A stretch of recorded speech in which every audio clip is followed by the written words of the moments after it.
What is going on, everybody? Welcome back to another week of Hero or Zero here on the Heroes for Hire podcast. My name is Sean Meehan, and joining me as always is my best friend in the whole wide world, Mr. Conor Lawler.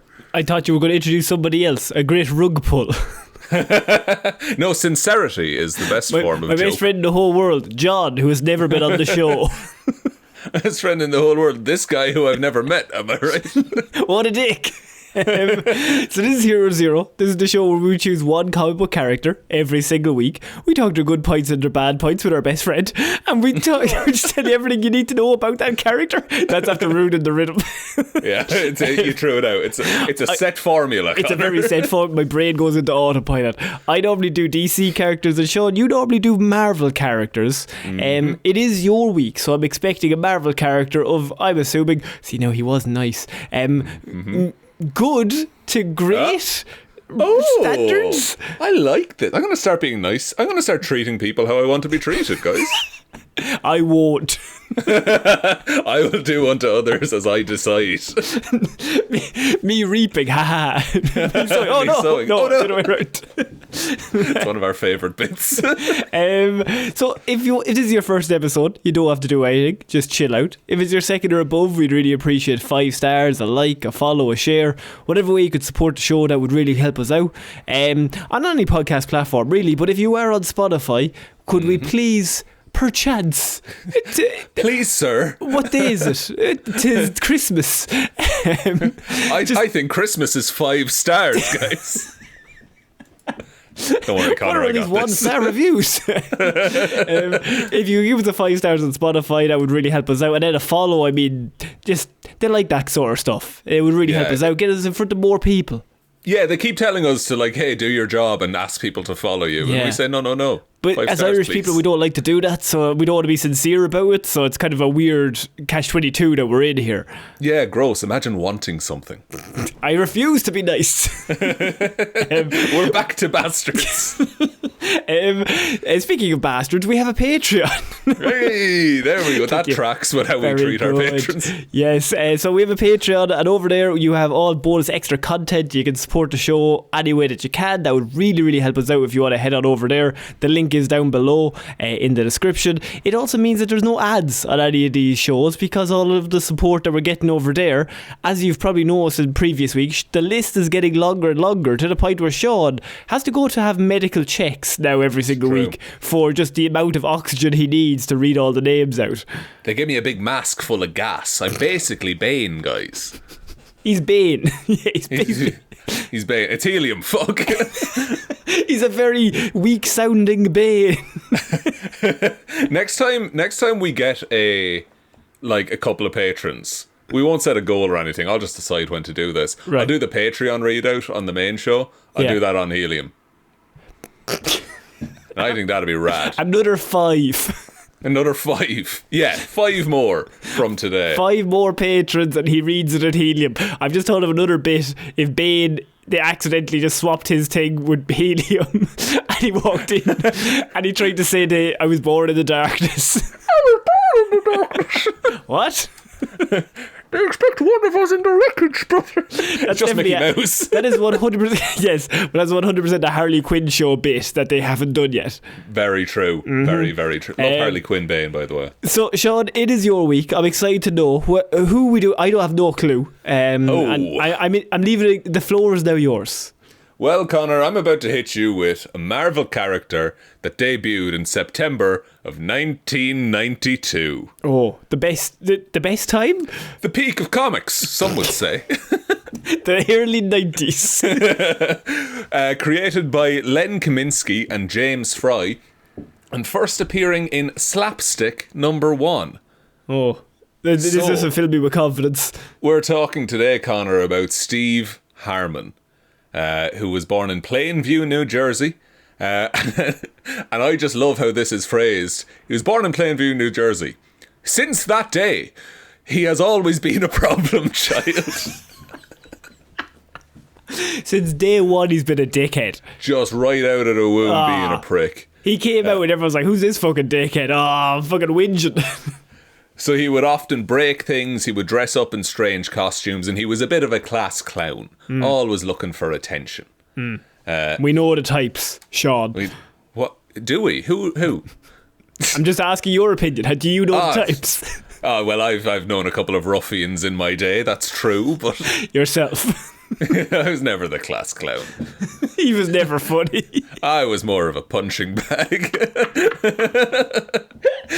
I was more of a sort of just a balancing beam where they could balance their punches and kicks, really. Just Exactly. I was one of those Wing Chun training dummies, in a way. I have a very well-trained trying to hit one-liners while getting uppercutted. And that's why I'm on the show. So he is a regular boy going to school in the early 90s, having a great time. He has an arch rival in school, Winston, who is also vying for the title of class clown. Winston one day gets Steve sent to detention, and in his plan to get back at him, Steve dressed up as a clown in order to blend into the crowd at a strange new carnival. Is that what a class clown dresses as? No. Two things. One, there's not really an award for a class clown, I would say. Now, you might have the end of year class clown awards, but there's not really like a title that is exchangeable throughout the year. No, it's not like, and it's also like there's not only one class clown. You can have it's not like, oh, he made a joke, so I can't do anything till next year. Yeah, it's more of a reputation that you have about yourself. Yeah. However, he dresses up as a clown and sneaks into the circus because Winston and his date Heather were kidnapped. Were going to the circus as a date. They were then kidnapped by several clowns. Okay? Whose Steve circus was dressed was as that? a clown in the middle of all this. Whose circus was it was just a regular circus. It wasn't the circus you're thinking of. I thought it was the ringmaster. No, if only. If only. So Steve sees one of his peers getting kidnapped and picks up a mallet as a weapon and follows them. The group of clowns entered the carnival funhouse and entered a portal that was disguised as a mirror. As the portal was closing, Steve followed through. At the moment of entry, an energy burst raced across Steve's world, alerting the senses of several beings, such as Doctor Strange, the Silver Surfer, Spider-Man, and Howard the Duck. Sorry, I think we've kind of overlooked it. He's dressed as a clown with a mallet. Dressed as a clown. I need you to know, that's important. I assumed it was. That's why I brought it back. Yes. So he's currently dressed as a clown. He goes to the circus and he gets kidnapped by clowns. Yes. But Now, he's dressed like a clown. Dressed as a clown. When he gets kidnapped. This class clown, this little silly boy, yes, dressed as a clown, goes into a portal to an alternate dimension to follow some evil clowns. As we have all done one day. As we have all done one day and will do again. Yes. Once he goes through, something shifts in the universe hard enough that Doctor Strange, the Silver Surfer, Spider-Man and Howard the Duck all feel it. One of them is sneaking there. It is 3 atomic bombs versus a crying baby. That is true. Spider-Man sucks. So, there's always a point in a Marvel report where it goes off the rails immediately. Sorry, the point wasn't where the portal appeared. His molecules stretched across 3,741 dimensions. And Steve ended up in the realm of the Scientist Supreme of Dimension X, who resembled Groucho Marx. This has taken a turn. Like, if you want to right now, yeah, you're welcome to look up Slapstick. Because at this moment is when he becomes Slapstick. Right. Because he has a new body, which is composed of living unstable molecules, essentially making him a living cartoon character. Okay, I'm googling Slapstick. I typed in Marvel, but I think it'll make it. Google's pretty smart. Marvel, Slapstick Marvel. Oh, fantastic! Oh, so he is an actual cartoon character walking around in the world of Marvel Comics. That used to be a regular human boy, and that's just in comics. So like that's in the same comics as like Captain America. Yeah, that's in the same comics as the Punisher. So how does he look in the world? Is he three-dimensional? Or He looks like that. Just Like, good question. That's just what he looks like. he's like there's loads of characters like that though. It's very The Mask. Very The Mask, yeah. Like you have a crazy world within comic books, and then within that you have like this even crazier character who can kind of be zany. Yeah, and zany is the word for him. The best way I can describe him going forward is he's all about the bit. Right. Like, yes. full commitment every time. Right. Okay. So he was a living cartoon character. The Scientist Supreme theorised that Steve had come to his new form because he was slightly out of sync when entering the Funhouse portal. So the idea is that like he was just he thought differently than everyone else. And then when he went through the portal, that turned him into, it like reduced being the class clown into, you are a cartoon. But I wouldn't have said he thought too differently than anyone else.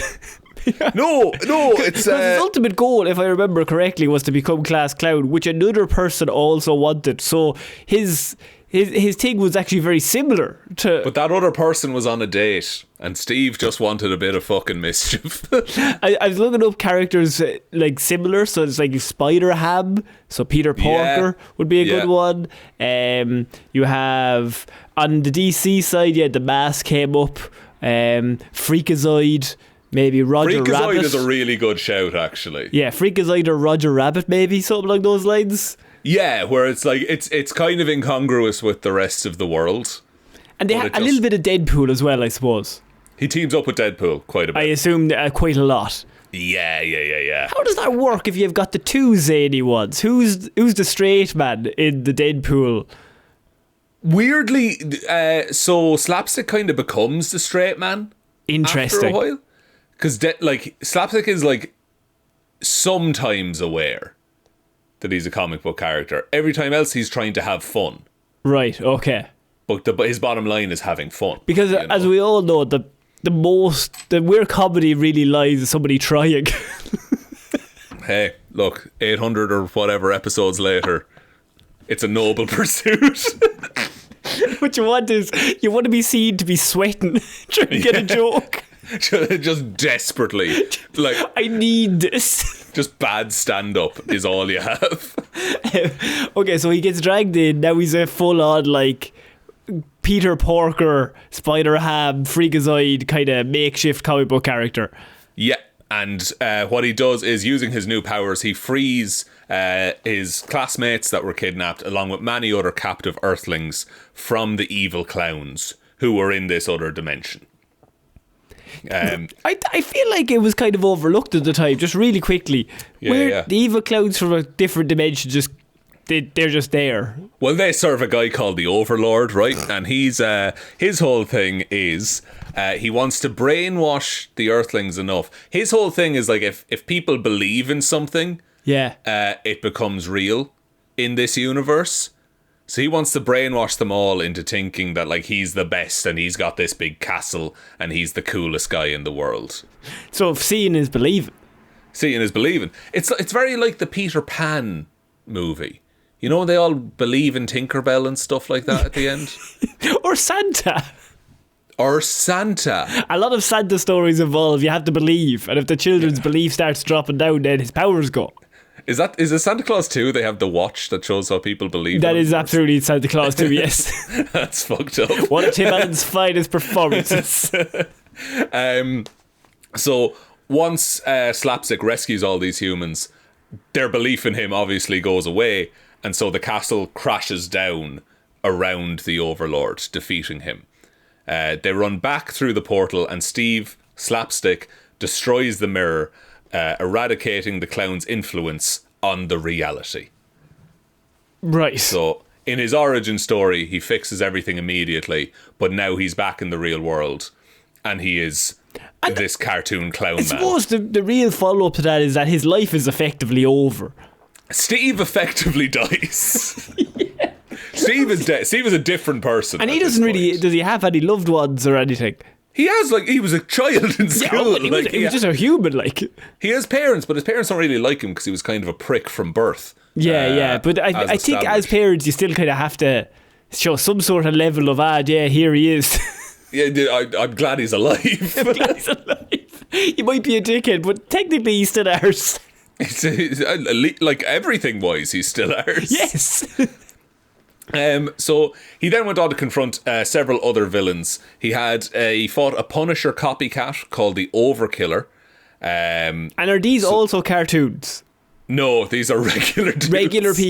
Regular people. So, like, is it not just a situation where you have, like, say, a Punisher-like character comes in with the machine gun and is like, I'm going to kill you, and he, like, pulls out a fucking anvil, like a cartoon anvil, just puts it on his head. That's essentially, that's the bit. Yeah, that's he really could be a horror villain. He kind of could be. He's the first character we've covered that is shit, but could effectively take the Spider-Man Hulk duo and go for them straight away.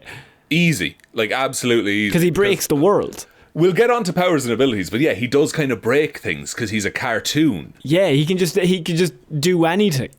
Pretty much, and like it's imagination based at that point. The Overkiller, by the way, this is how I came about, because I was going to do the Punisher again, and then I was like looking at Punisher variants and stuff. The Overkiller is a dude who his favourite TV show was interrupted by a news broadcast about mutants, and so he decided, I'm going to kill all mutants. Because I think the X-Men writers were like, we're running out of characters who a mutant killed their family when they were young, or their sister or brother was a mutant and their parents got into a car crash because of their mutant powers. So, what could we have? What's valuable to people? What's big in 1992? Television. And the old TV box, Jerry Springer. Here we go. The old boob tube, huh? So he fought the Overkiller in a mall, destroying most of it. He ended the fight. I need you to remember this is 1992. They ended the fight by kissing Overkiller and then walloping him while the man reacted with disgust.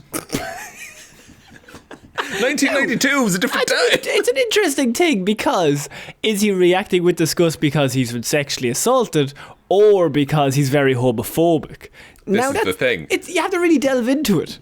That's it, and does a cartoon character really have that much of a gender? Because sense? I would raise the point, Sean, even if you were very, very for the gays, you said, look, all the rights in the world, but if you were sexually assaulted, kissed by one, true, and there was no consent, I'd still be like, lad. And look, and there certainly wasn't consent, and I'm not condoning those actions, but the way I read it, yes, was the fact that it's the fact that it wasn't a lady. Yeah, it was fuck off, lad. Yeah, we've talked before, like 80s movies, there's this undertone that being gay is bad. Yeah. Across all of them, and I think it's still kind of in this comic. If you watch an 80s action movie, it's the most gay movie you've ever seen. It's the most homoerotic thing. Like, those lads are definitely having sex. Yeah, and fair play to them. They look like great. Big, muscle, sweaty sex. Here, let's pause the recording for a second and go watch some movies. Let's get a few more descriptive words. So that was how he defeated the Overkiller. He also fought Oliver Denton was his name, who was an actual child with extreme intelligence. Don't tell me he kissed him to death. Not at all. So Oliver had built a robotic teddy bear to destroy his babysitter and her boyfriend. Right. Unfortunately for Oliver, the babysitter was the crush of Slapstick. So when he was still a regular boy, he had a crush on this girl. Jesus. Awooga. He can do that kind of thing. I assume he did a wooga and his eyes went real big. So Slapstick fought off the teddy bear until the teddy bear went haywire, and then they eventually came to a truce, Oliver and Slapstick. They destroyed the bear, and afterwards, and I need you to remember this is 1992, Slapstick spanked Oliver until his parents came home and scolded him for building androids without permission. So nothing about the strange man spanking their child? No, not commented upon, weirdly enough. Something I would bring up, even at a passing comment. you wouldn't be happy about it. Like, I'd be like, oh, fair play for stopping the haywire crazy robot. You saved 2 lives. You've saved 2 lives. I am still not a full-on member. I'm not a signed-on member of spanking my child when I'm not home. And also, it's spanked until his parents came home. It's not said at what point in the day the spanking started and finished. Yeah. It could have been a 5-hour session. Yeah. 5-hour session of spanking. Yeah. Like, has he learned his lesson, or at that point is it just... At what point are you just being hit? Like, you know? I didn't take this report and delve into this kind of stuff. The Slapstick's a deep character, You have to brother. remember, it's 1992. You're allowed to punch a child. Lastly, there was a homeless man. The neutron bum. No, he's gonna fucking kill that homeless man. With the power to cause explosions. The vagrant was furious over the price of coffee and decided to take it out on society by blowing up random parts of New York, such as the local Tower Records. So, poor man can't afford coffee, so blows place up. Yeah, imagine if he saw the price of coffee these days. No, punch it up, boys. Don't even try and fill up the car. Fucking hell. So, Neutron Bum, despite his fixation on the unfairness of the high coffee prices, could not keep the actual price of the coffee in mind. Yeah. So he's just going around like, it's $5, $10, $16 for a coffee. Also, I'm not going to tell him that he's doing it wrong, but the more coffee places you blow up, the more of a commodity Supply coffee becomes.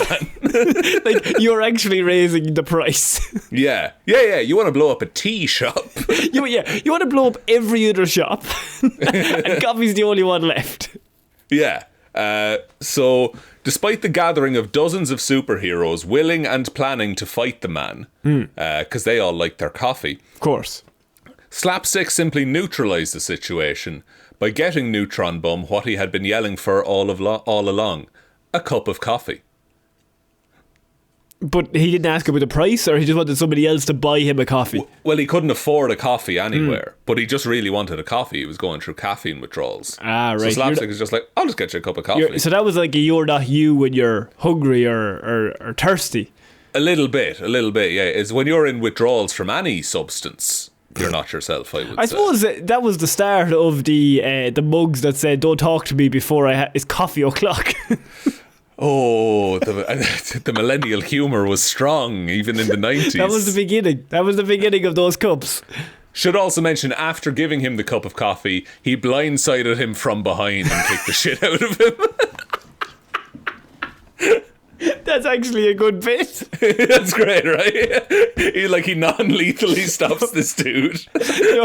I think it becomes even funnier if he waits till he finishes it. So like the last cup, he does the big gulp. He goes, perfect. Now I don't want to cause any more. And it just does a big mallet over his fucking head.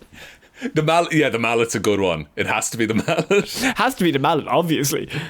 In terms of, look, he's gone on. He's been in various like teams. He's Mercs for Money is a team that Deadpool set up, and he hired a load of mercenaries to just kind of go do mercenary jobs for him. But he was kind of mutinied against because he was cooking the books and not paying any of the mercenaries. Does make sense, yeah. And Slapstick is like leading the charge of like, this is unfair, actually. We should be. He's like, you're a cartoon character. Doesn't matter. He's like, yeah, but I still have principles. Can he not just create money out of his arse? Well, here's where we go on to powers and abilities, because he could, but I don't think he wants to. Yeah. So he has unstable molecule physiology. So his body is virtually indestructible and he feels no pain. Which goes back to you saying, like, he's broken. Like, you can't really do anything. He could fall off a 1,000 foot cliff and do the ooh. Yeah, he'd hold up a sign saying oops. Yeah, oops, before he gets hit by a train, and he's just going to walk it off. Because he's all about the bit. Okay. He actually, after Civil War, there was this thing called the 50 States Initiative, where Tony Stark decided every state should have its own like team of superheroes. And Slapstick signed up for it. And one of the other recruits was like, why the fuck are you... like...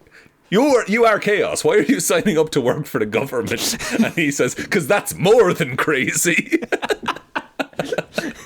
And it kind of reminds you of the quote from the Joker about the IRS. It's like, I'll fight Batman, but the IRS, no, thank you. I'm not messing with them. He can absorb electricity, and when he is struck by electricity, it only makes him sillier and stronger. That's a worse response. If it said stronger only, you'd be like, look, okay, sillier as like an enemy of him, like, don't fucking hit him with the fucking Don't, it's not worth it. It's just gonna wreck your head. I don't even mind if he gets 10 times stronger, but if he does a fucking one-liner, I'm gonna go crazy.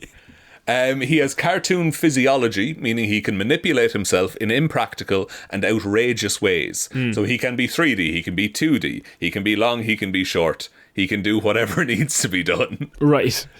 He can recover instantly from most damages, even decapitation or massive traumas. He often likes to address the readers, though people around him just assume he's crazy. He is an experienced practical joker with a highly bizarre sense of humour. I didn't realise this was a report about us, Connor. Did you write that? No. I don't edit the Wikipedias to make the reports easier. That's... In my head, you did this report, and then before that, next thing you said, do a quick joke about us. Pepper in how we are funny boys. Pepper in my own humour, which I would describe as slapstick. Let me tell you, folks, it did not land. He also has, and I think you'll like just what this is called, infinite pockets. Okay, of course. In proper cartoon fashion, Slapstick is able to carry an arbitrarily large amount of stuff in his pockets. Yeah. With no burden of space or weight. It's the Batman effect. It's the Batman effect. It's whatever he needs is in his pocket at all times. Yes. And then this is just a very interesting little bit of trivia. Slapstick was voted as the best new character of 1992 in Marvel Comics. And everyone knows that was a strong year for comics. Well, would you like to know who else was introduced in 1992? Please. Carnage. What's dog shit? Piss of a character. We need to look up the full list of characters introduced in comic books in 1992 and see if there's anybody other than Carnage. Because there has to be somebody. Character introduced in Marvel 1992. We got Quanon, who is the Asian assassin who Betsy Braddock became to be Psylocke. To be fair, that's awful. I'm trying to find just the Earth 616 ones. Oh, I was thinking DC as well. Comics in general. In general, Domino was also introduced. A much better character. Okay, hang on. Characters introduced in comics. Oh, very good. There we go. Remember, Slapstick won the award. Slapstick beat Azrael.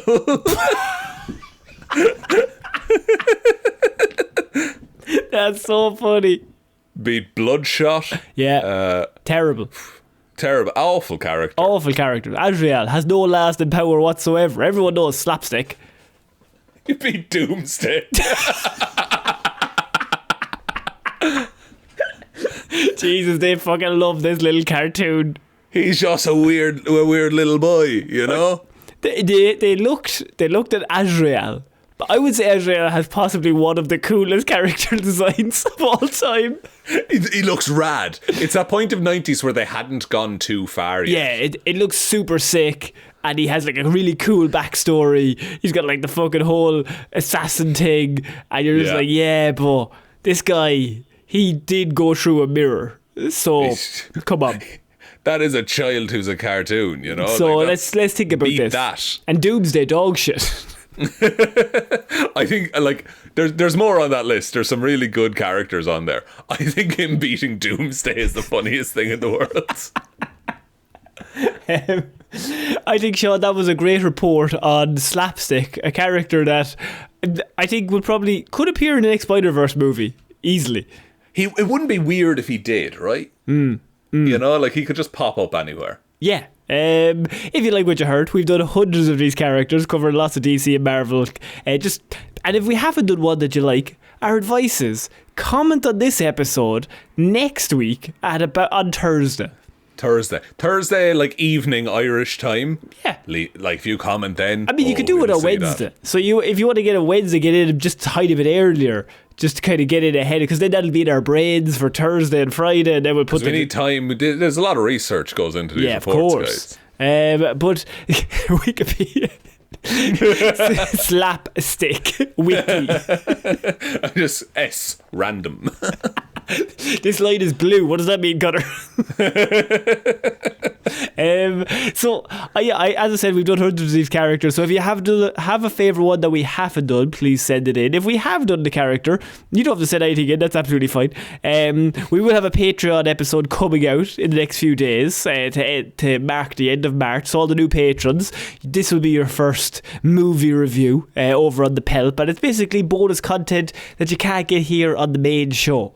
Yeah. It takes a little bit more time because we have to like watch the movie and think about it. Yeah, we have to actually review it, which is and know stuff. Yeah, but like also, I feel like we don't stress this enough. We both did study like film and media in college. We do actually know a little bit. You might not even come it might not even come across. No, not from the way we talk or conduct ourselves. Have you listened to the Constantine review though? Oh, this is we say the word texture like we know what we're talking about. Parallel lines. Framing.